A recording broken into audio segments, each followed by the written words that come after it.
이제 계속해서 문제 29번으로 갑니다. 29번인데 다음 자료에서 자 부담부 증여 자산의 양도 차익을 계산해 봐라 이건데 자 일단 보니까 갑원 부담부 증여가 될 당시 부동산 금액은 1억 원이고요.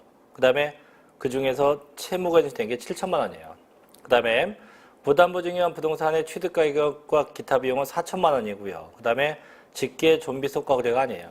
그럼 얘가 일단 납원인데 납원은 일단 없다고 치고 그럼 부담부 증여 시 갑원 부동산 금액이 1억 이게 이제 양도 금액인데 그게 전체 양도 금액이에요. 그 다음에 답원의 취득 가액이 4천이에요. 그럼 결국은 뭐냐면 일반 양도라고 가정하면 양도 금액은 1억이에요. 1억.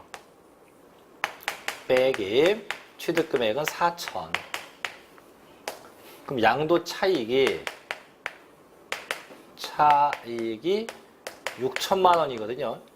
근데 이거는 이제 전체적인 금액, 즉 토탈 금액일 때, 즉 양도 금액이 1억일 때 6천이에요.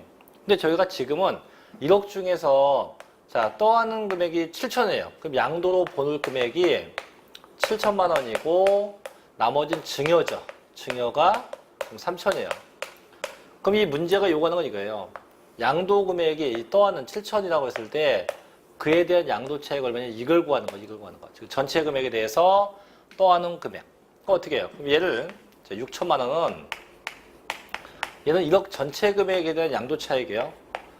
그 중에서 떠하는 거 7천만 원만 양도로 보는 거니까 얼마? 4,200이네요. 그럼 양도 차익은 4,200만 원이 이에 해당하게 되는 거죠. 그래서 정답은 2번 4,200만 원이 돼야 됩니다. 됐죠?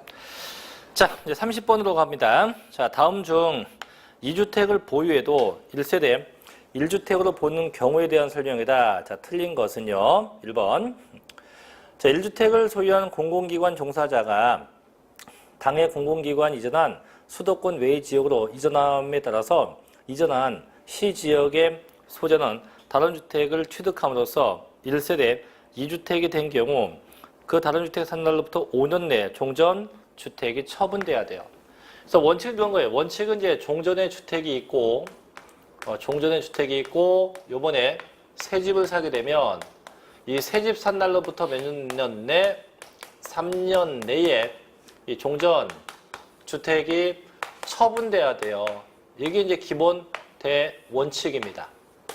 하지만 내가 집을 사게 된 이 이유가 이게 공공기관의 이전 때문에 공공기관의 이전 때문에 이 집을 샀다고 하면 그때는 3년 내가 아니고 저 주택은 5년 내에 처분돼야 됩니다. 이런 제반 요건이 있죠. 자, 두 번째. 농어촌 주택인 상속받은 주택과 이농주택과 귀농주택과 일반 주택이 각각 국내에 한 개씩 있습니다. 자, 이때는 뭐 먼저 팔아요? 일반 주택을 먼저 처분하죠. 조심할 건 기간 제한이 없는데, 자, 얘도 볼게요. 자, 갑시가 주택이 하나 있어요. 일반 주택. 그 다음에 농어촌에 주택이 또 있어요. 그럼 뭘 먼저 판다? 일반 주택을 먼저 팔면 돼요. 먼저 처분하면 비과세가 됩니다. 근데 조건이 농촌주택이 무조건 촌에 있다고 되는 게 아니고 이게 첫째, 상속받은 농촌주택이든가 둘째, 이농주택이든가 셋째, 귀농주택 셋 중에 하나이어야 합니다. 그러면 얘가 일반주택하고 상속이 붙었다. 일반주택 먼저 팔면 돼요. 일반주택과 이농이 있었다. 마찬가지. 일반주택이 먼저 처분되면 돼요. 근데 조심할 게 일반주택과 귀농주택이 붙으면 먼저 파는 건 맞아요. 근데 귀농주택하고 붙게 되면 기간 제한이 있어요. 몇 년 내? 5년 내입니다. 얘만큼은 5년 이내에 처분해야 돼요. 5년 내에 처분돼야만 가능합니다. 세 번째, 수용 등으로 인해서 보유기간 및 거주기간의 제한을 받지 아니한 주택 일부가 수용되고 그 수용으로부터 2년 내에 양도하는 잔존주택과 부수토지인데 즉 이거죠. 주택이 있는데 이게 일부가 수용됐어요. 수용되면 기간에 관계없이 비과세예요. 그럼 남아있는 것도 수용일로부터 몇 년 내 양도? 5년 내입니다. 5년 이내에 처분되면 얘 또한도 비과세 가능하게 돼요. 또는 비과세가 가능합니다. 그래서 2년 내가 아니고 5년 내야 돼요. 네 번째, 60세 이상의 노부모와 세대를 합친 1세대 2주택이 된 경우 그 합친 날부터 몇 년? 5년 내에 한 채 양도하면 되죠. 그래서 이 5번도 마찬가지예요. 4번, 5번 같은데 5번 1주택을 보유한 1주택을 보유한 자가 혼이 남으로써 1세대가 2주택을 보유하게 된 경우 그 세대 합친 날부터 5년 내에 먼저 양도한 주택이 비과세에서 항상 4번에는 동거부양과 5번에는 혼인은 둘 다 똑같아요. 항상 합가일로부터 몇 년? 5년 내에 한 채가 처분돼야 한다 이거죠. 정답은 3번이었고요. 자, 31번으로 갑니다. 다음은 1세대가 도시 및 주거환경 정비법에 의한 조합원 입주권을 양도한 경우에도 양도 소득세가 비과세되는 경우이다. 틀린 건데요. 보죠. 얘는 이제 조건이 붙어요. 뭐냐면, 자, 값이가 주택이 하나 있대요. 있는데, 요게 일단 지금 당장 1세대 1주택 2년 이상 보유가 됐어야 돼요. 이 얘기는 뭐냐면, 결국은 비과세 요건, 비과세 상태가 되어 있어야 됩니다. 이 상태에서 이 주택이 철거된 거예요. 철거되고서 입주권을 받은 거죠. 입주권 받은 거고 이 상태에서 입주권이 처분된 거예요. 그럼 과세냐 비과세? 결론 비과세입니다. 왜? 어차피 입주권으로 안 바뀌었어도 얘는 어차피 비과세이기 때문에 여기 입주권으로 바뀌어도 똑같이 비과세 해준다는 거예요. 다만 입주권 양도할 때는 어떠한 주택도 아무것도 없어야 돼요. 오로지 입주권 하나만 있어야 됩니다. 하지만 얘가 입주권 받자마자 집을 샀어요. 입주권 받자마자 주택을 취득을 합니다. 취득하게 되면 이때는 역시 입주권은 팔아야 돼요. 언제 파냐? 그때는 요 주택 산 날부터 3년 내에 저 입주권이 처분돼야 돼요. 3년 내에 입주권이 처분돼야만 이때 비과세가 가능하게 된다는 겁니다. 자, 일단 1번. 자, 관리처분계획이 인가일 혹은 인가일 전에 주택이 철거되면 철거 현재입니다. 1세대 1주택으로서 2년 이상 보유한 주택을 소유한 경우에 한정됩니다. 그렇죠. 두 번째, 관리처분계획의 인가로 인해서 주택 재건축 또는 주택 재개발 사업을 시행하는 정비사업의 조합원으로부터 취득한 입주권이어야 됩니다. 즉 원조합원 입주권이죠. 세 번째, 조합원 입주권을 한 개 소유한 1세대가 당해 조합원 입주권을 양도해야 한다. 넷째, 양도일 현재 다른 주택은 없어야 됩니다. 5번, 양도일 현재 1주택을 소유한 경우에는 당해 주택을 취득한 날부터 2년 내에 당해 조합원 입주권을 양도해야 한다. 방금 뭐라 했어요? 주택을 취득하면 3년 내에 입주권이 처분돼야 돼요. 그럼 얘가 뭐가 똑같냐면 아까 얘하고 똑같은 거예요. 이거 다시 합시다. 자, 어떤 갑이 집이 있어요. 있는데 이사 가려고 집을 샀어요. 그럼 새 집 산 날부터 몇 년 내? 3년 내죠. 뭘 팝니까? 종전 주택을 처분. 똑같아 얘하고. 다만 얘가 지금 뭐로 바뀐 거예요? 입주권으로 바뀐 것 뿐이지 단서 조건 같아요. 그래서 어차피 입주권은 세법상 주택으로 보기 때문에 얘도 2주택에 대해서 항상 2년 내가 아니고 3년 내 처분되어야 한다는 거죠. 자, 정답은 5번이고요. 자, 이제 문제 33번 갑니다. 양도소득세 예정신고 납부에 관한 설명이다. 옳지 않은 겁니다. 첫째, 양도소득세 과세 대상 자산을 양도한 거주자는 예정신고 납부해야 한다. 그렇죠? 그래서 일단 대원칙은 항상 양도차익이 있든 없든 예정신고 납부는 필수 요건이에요. 두 번째, 회원권을 양도한 경우도 이게 부동산 양도하고 똑같아요. 그래서 양도일 선 달의 말부터 2개월 내에 신고해야 됩니다. 세 번째, 토지거래 계약 허가구역 내에 토지 매매에 있어서 허가를 받기 전에 대금을 청산하면 허가 1이 속하는 달의 말부터 2개월 내에 신고해요. 얘도 조심해야 돼요. 이게 허가가 앞에 있는 건지 허가가 뒤에 있는 건지는 구분해야 됩니다. 뭔 얘기냐면 자, 허가를 받고 그 다음에 대금이 청산되었다고 하면 그때는 대금 청산주에 속한 달의 말부터입니다. 이 달의 말부터 하나, 둘, 2개월 내 이렇게 신고가 돼야 돼요. 하지만 반대의 경우가 있어요. 언제? 대금이 먼저 청산되고 자, 허가를 나중에 받게 되었다. 이때는 허가 1에 속하는 달의 말부터 2개월 내 이렇게 가야 돼요. 그래서 이게 똑같지가 않습니다. 조심해야 돼요. 자, 세 번째, 그리고 네 번째, 양도소득세 과세 대상 자산을 양도한 거주자로서 예정 신고 없이 확정 신고만 하면 가산세 부과되지 않는다. 부과돼. 무조건 못해요. 예정 신고를 먼저 하기 때문에 예정 신고 없이 확정 신고하는 건 없어요. 예정 신고가 돼야 돼요. 즉 예정 신고되면 확정 신고하지 않을 수 있어요. 하지만 예정 신고하지 않고 확정 신고한다? 그런 건 없어요. 그래서 그때 무조건 가산세가 수반되게 됩니다. 5번 양도차익 예정 신고 납부한 자는 확정 신고하지 않을 수 있다. 하지만 예정 신고에서도 확정 신고를 또 하는 경우도 있습니다. 언제? 예정 신고가 잘못되었을 때는 다시 확정 신고해서 그 세액을 수정할 수 있다고 합니다. 정답이 4번이 되겠죠. 자, 이제 문제 33번으로 갑니다. 자, 소득세법상 1세대 1주택이에요. 단 고가주택에 해당하지 않는답니다. 양도의 경우 양도세 비과세 대상이 아닌 것은 어떤 거냐? 1번 서울특별시에 소재하는 주택을 5년 동안 보유하고 일단 보유했으면 끝났어요. 어차피 주택은 2년 이상 보유면 끝나니까. 그래서 그 보유기간 중에 3년 거주했다. 뭐 거주는 뭐 이미 보유기간 요건이 충족되면 거주기간은 아무런 의미가 없습니다. 두 번째, 부산광역시에 소재한 주택을 1년 동안 보유하고 양도한 경우로서 양도로부터 1년 6개월 전에 세대 전원이 이민 갔대요. 출국했대요. 얘도 비과세 되죠. 왜냐면 원래 외국 나가면 보유기간에 제한 없죠. 단 적어도 출국일로부터 2년 내 처분돼야 되기 때문에 지금도 2년 내에 처분되면 됩니다. 세 번째, 대전광역시에 있는 주택을 1년 6개월 동안 거주하던 중 양도한 경우로서 근무상 형편으로 이사 갔대요.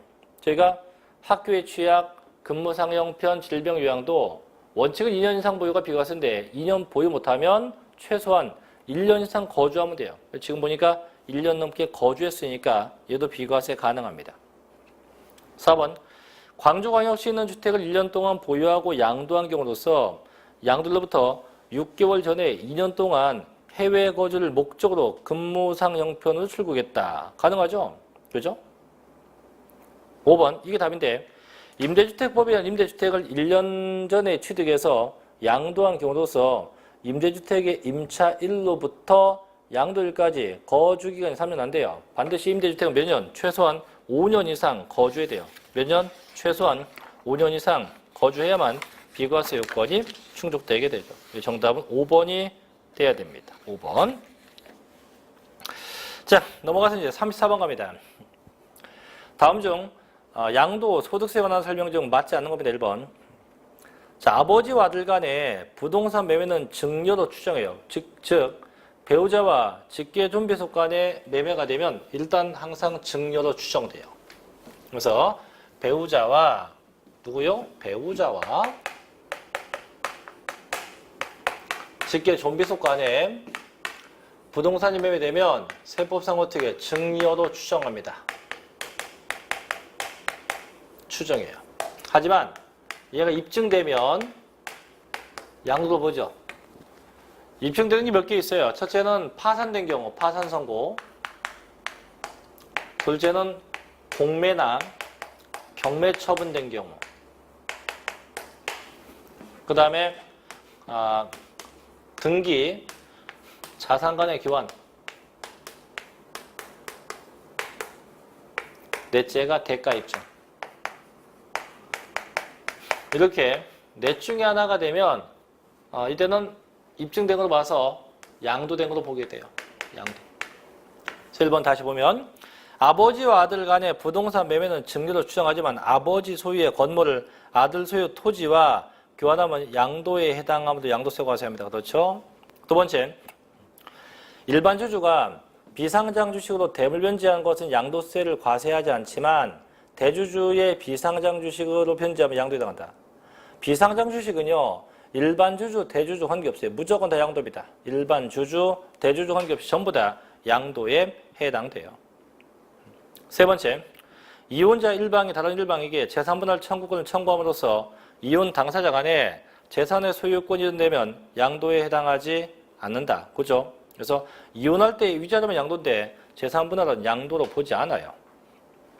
네 번째, 거주자로서 양도로부터 소급해서 5년 이내에 배우자 또는 직계 존 비속으로부터 증여받은 토지를 양도할 경우 취득가액은 당초 증여자의 취득가액이 돼요. 즉 2월과세가 됐건 우회양도가 됐건 항상 당초 증여자의 취득가액으로 하게 됩니다. 5번, 자, 증여자의 채무를 수증자가 인수한 것을 전제로 증여자의 부동산 소유권을 수증자에게 이전한 경우 수증자가 인수한 채무액은 양도에 해당하게 됩니다. 이게 부담부증이어서 그래서 채무인수액은 양도, 나머지 건 증여에 속하게 됩니다. 정답은 2번이 되겠죠. 자, 35번 갑니다. 다음은 양도소득세의 양도차익의 계산에 관한 설명이다. 틀린 것은 1번. 자산의 양도가액은 당해 자산의 양도 당시 양도자와 양수자 간의 실질거래가액이 원칙이죠. 실거래가 원칙입니다.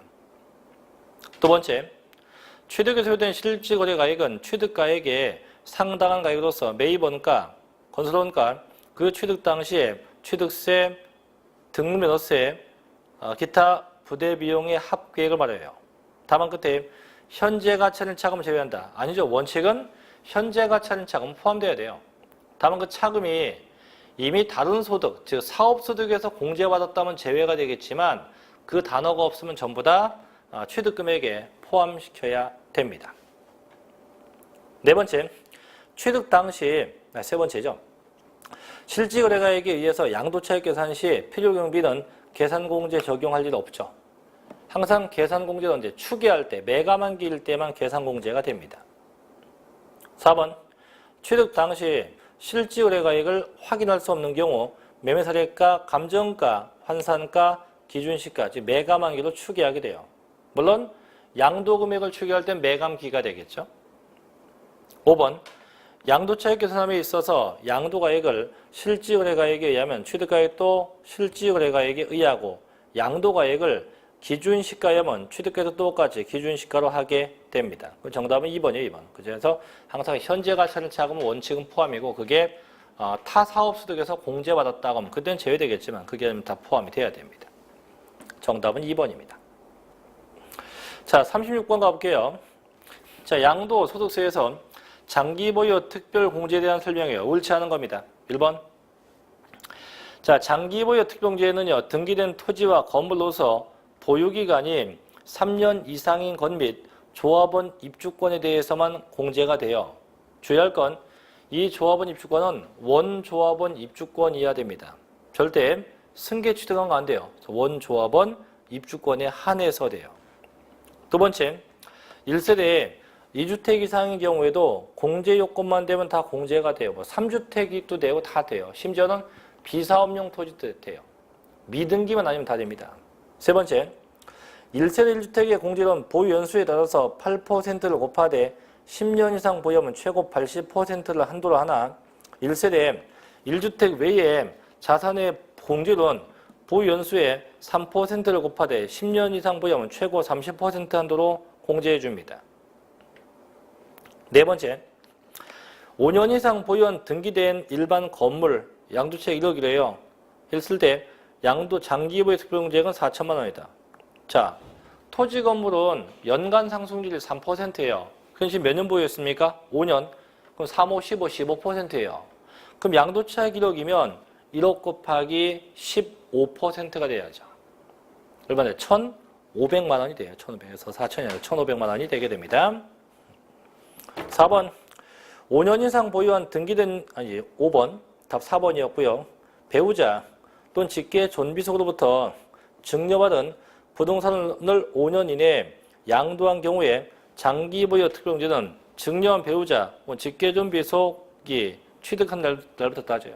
즉 당초 증여자가 취득한 날부터 기간 판정합니다. 언제? 당초 증여자가 취득한 날부터 그 기간을 판정하게 됩니다. 정답인호 4번이 되겠죠. 네. 자, 31번 들어갑니다. 다음은 배우자 간 증여재산에 대한 이월과세입니다. 및 또 우의 양도에 대한 설명이에요. 옳은 겁니다. 1번 이월과세 규정과 우의 양도 부인 규정은 모두 장기 보유 특별공제 및 세율 적용할 때 보유기간은 둘 다 공통점이죠. 증여자가 취득한 날부터 따져요. 단 차이점도 있어요. 이제 두 개가 어떤 차이점이냐면 이제 차이점을 잠깐 얘기하면 자, 이월과세하고 우회양도하고 차이점인데 자, 이월과세는 수중자가 세금을 내요. 대신 우회양도는 증여자가 세금을 냅니다. 또 이월과세는 연대납세 의무가 없어요. 얘는 연대납세 의무가 있어요. 그 다음에 얘는 증여세가 필요경비에 산입이 돼요. 필요경비에 산입돼요. 근데 얘는 환급돼요. 환급됩니다. 환급. 그 다음에 이월과세는 부당 여부 안 따져요. 부당 여부에 관계없어요. 단 우회양도는 부당한 감소가 있을 때 적용하게 돼요. 이렇게. 그래서 두 가지는 차이점이고 공통점은 항상 둘 다 똑같이 증여자의 취득으로부터 세금 계산이 이루어집니다. 자, 두 번째. 이월과세 규정과 우회양도 부인 규정은 수중자가 납부한 증여세를 모두 필요경비로 공제한다. 아니죠. 이월과세는 필요경비인데 우회양도는 환급해줘요. 환급. 세 번째.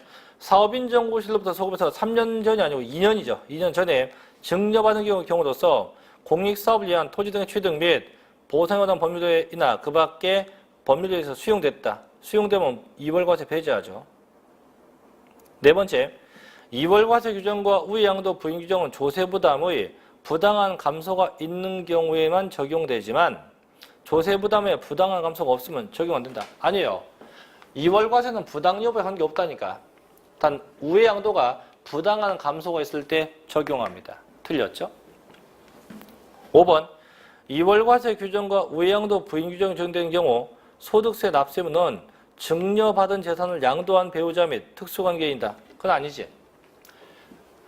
이월과세는 수중자가 내지만 우회양도는 증여자가 내요. 그래서 달라요. 그래서 맞는 거니까 정답은 1번이 돼야겠죠. 1번. 자, 38번 갑니다. 양도소득세에서 비과세 대상인 농지 및 양도소득세 감면에 대한 설명 중 잘못된 겁니다. 1번. 교환하거나 분할하는 쌍방 토지가액의 차익이 일단 큰 편의 4분의 1 이하가 돼야 됩니다. 두 번째. 경작성 필요에 의해서 교환하는 농지의 경우는 교환에 의해서 새로 취득한 농지를 3년 이상 거주경작해야 됩니다. 세 번째, 양도 1년제 특별시, 광역시 또는 시지역에 있는 농지 중 주거지역, 상업지역, 공업지역 안의 농지로서 이들 지역에 편입된 날부터 3년 지난 농지는 제외해요.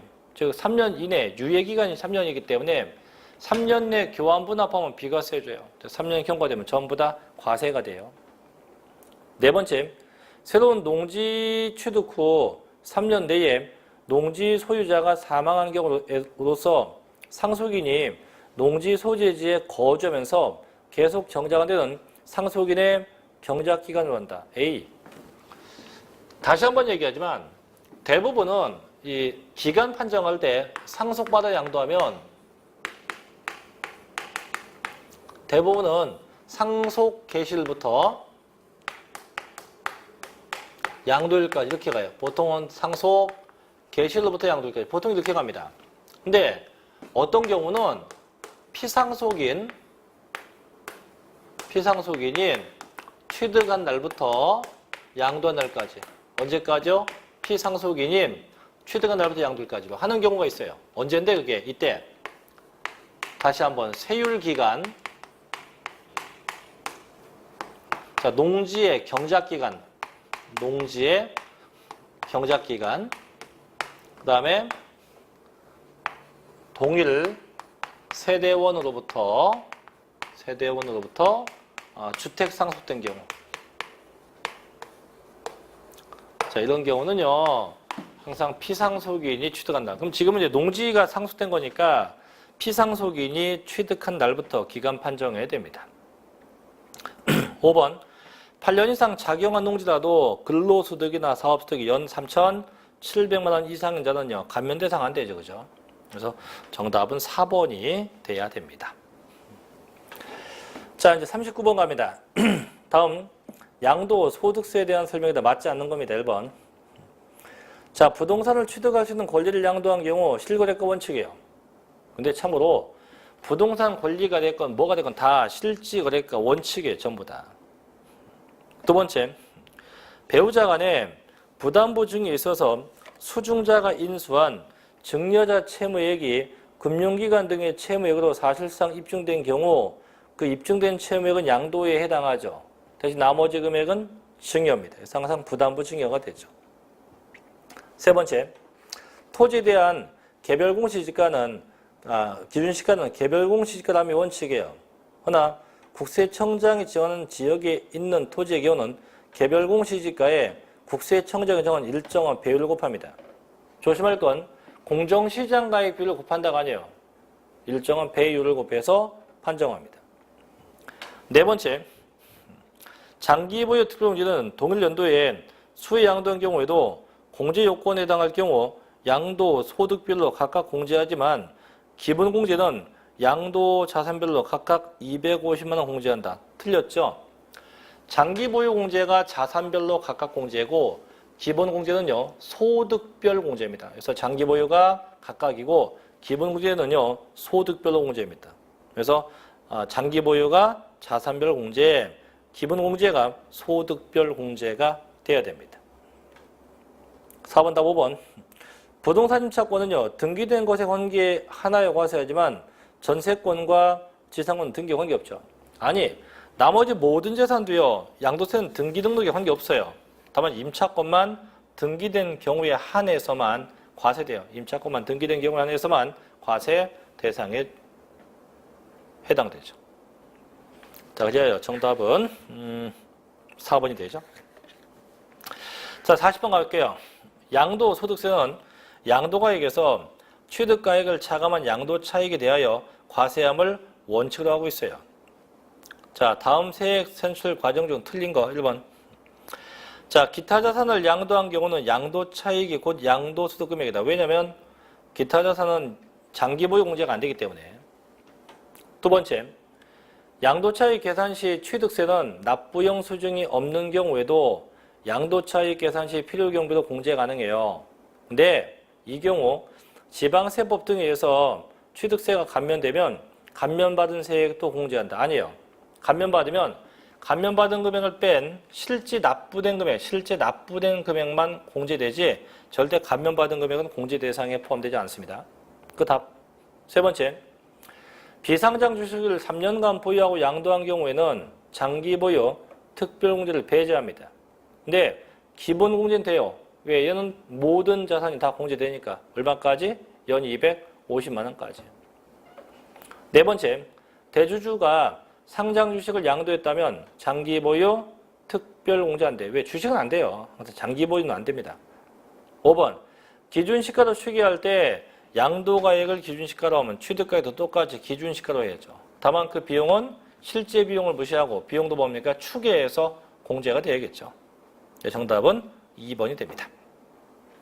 자, 여기까지 해서 2회인데 2회는 지난번 1회보다 좀 쉽네요. 그죠? 그래서 이렇게 하고 또 3회가 조금 더 어려울 겁니다. 자, 오늘도 고생하셨고요. 날씨가 이제 아침 저녁으로 좀 추워요. 그래서 건강들 잘 챙기셔야 되고요.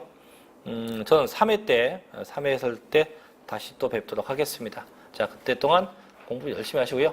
3회 때 뵙겠습니다. 마치겠습니다. 수고하셨습니다.